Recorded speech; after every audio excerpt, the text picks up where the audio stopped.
eu sou a professora Fabiana Vasconcelos e ministro a disciplina de Química. Estaremos juntos durante esse roteiro, durante esse trecho, falando exatamente sobre a nossa disciplina. Nós iremos trabalhar os conceitos iniciais da Química. Vou começar pelo conceito de matéria, conceito, de propriedades e os estados físicos da matéria.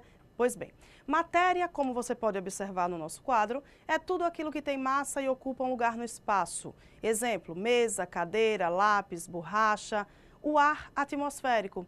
Podemos perceber que a matéria ela pode ser palpável, ou seja, aquilo que você consegue pegar e sentir, e não palpável, que é o caso do ar atmosférico. Nós não podemos tocá-lo, mas nós podemos sentir. Exemplo, se você encher um balão, uma bexiga de aniversário e colocar muita quantidade de ar lá dentro, logo, logo ele vai se romper. Isto confirma que o ar tem massa, ocupa um lugar no espaço, portanto, o ar atmosférico é matéria, ok?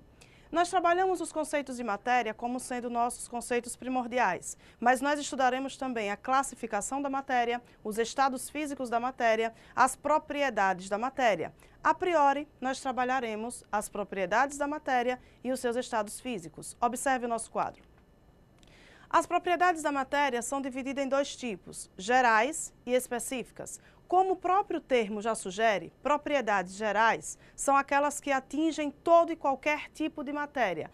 Acompanhe o nosso quadro, onde eu coloquei para vocês alguns tipos de propriedades gerais. Exemplo, inércia, divisibilidade, massa, volume, extensão, compressibilidade e indestrutibilidade. Lógico que nós temos outros tipos de propriedades gerais da matéria, porém, os mais importantes estão aí para vocês. A inércia, acompanhando cada um por vez, a inércia diz que todo corpo tende a permanecer em repouso ou em movimento até que uma força externa atue sobre ela. Isso é muito utilizado na física, mas também é utilizada na química. Divisibilidade. A matéria pode ser dividida. Voltaremos a estudar isso no tópico atomística. Massa, volume e extensão se completam, porque se é matéria, tem massa, ocupa um lugar no espaço. Portanto, essas três propriedades da matéria acabam se complementando. Compressibilidade. Poderemos observar que, principalmente o estado gasoso, ele pode ser comprimido, mas na frente você entende por quê. E a indestrutibilidade. A matéria não pode ser destruída, ela pode apenas ser transformada, ok? Classificamos então a matéria nesses dois tipos, gerais e específica, onde nós estudamos as propriedades gerais. Estudaremos a partir de agora as propriedades específicas. Acompanhe o nosso quadro. Propriedades específicas da matéria, como o nome já sugere, não são comuns a todo tipo de matéria, ou seja, atinge a um grupo determinado, a um grupo limitado de matéria. Destacamos as mais importantes, as físicas, as químicas e as organolépticas. As propriedades físicas são aquelas que eu posso medir. Exemplo, a temperatura, a densidade, eu consigo medir, portanto eu classifico como propriedade física.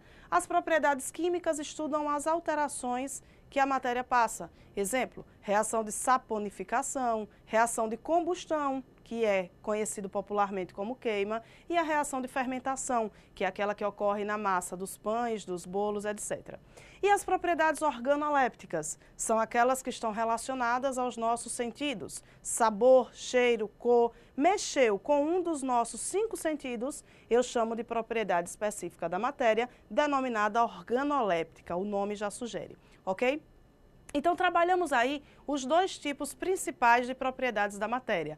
Iremos acompanhar a partir de agora os seus estados físicos. Nós trabalhamos 3 estados físicos da matéria. Acompanhe o nosso quadro.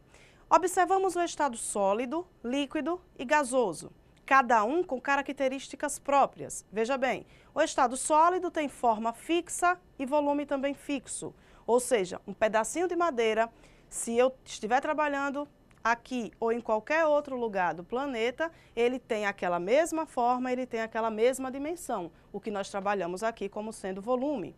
O estado líquido tem uma forma variável, mas o volume é fixo. Exemplo, se eu pegar 1 litro de água, colocar dentro de um balde, ele vai adquirir o formato do balde. Se eu colocar dentro de uma garrafa PET, vai adquirir o formato da garrafa PET. Ou seja, a forma é condizente com o recipiente que estamos trabalhando.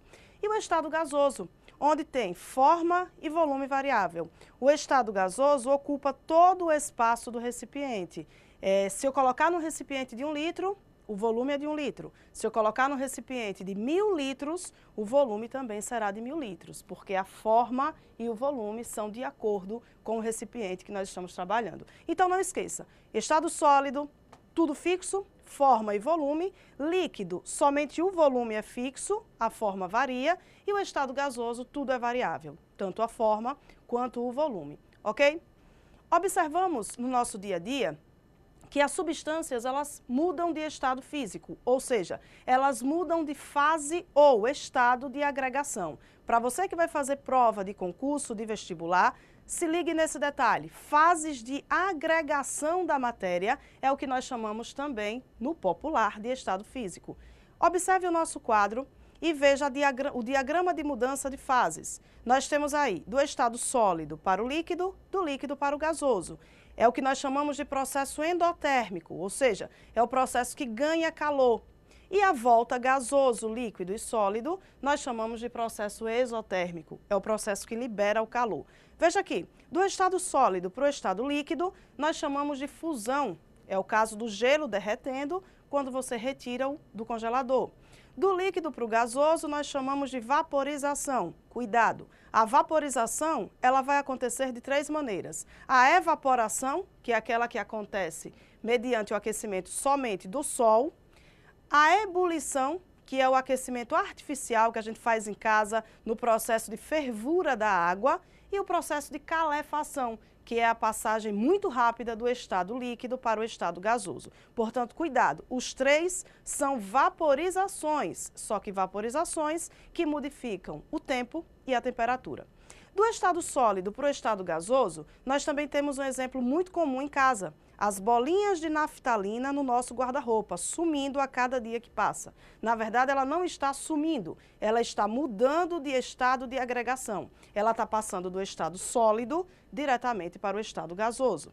Esses processos que eu acabei de mencionar são processos endotérmicos, ou seja, absorvem calor. A volta, que eu vou citar agora, eles liberam calor. Do gasoso para o líquido, chamamos de liquefação ou condensação. É o processo de formação das chuvas, por exemplo. Do líquido para o sólido, solidificação. E do gasoso diretamente para o estado sólido, nós chamamos de sublimação, ok? Então, muito cuidado com esse diagrama que foi apresentado para vocês, que é o diagrama de mudanças de fases. Para você que vai fazer vestibular, isso costuma cair bastante na área da química e na área da física também. Então, muito cuidado. Só recapitulando, se eu estiver trabalhando com as mudanças de estado físico, eu vou observar que o maior cuidado que eu devo ter é do estado líquido para o gasoso, onde nós observamos 3 formas de vaporizações e são as mais exploradas em sua prova, portanto, muito cuidado.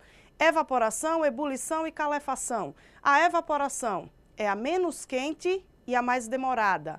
A ebulição, moderadamente, e a calefação é a mais quente e a mais rápida.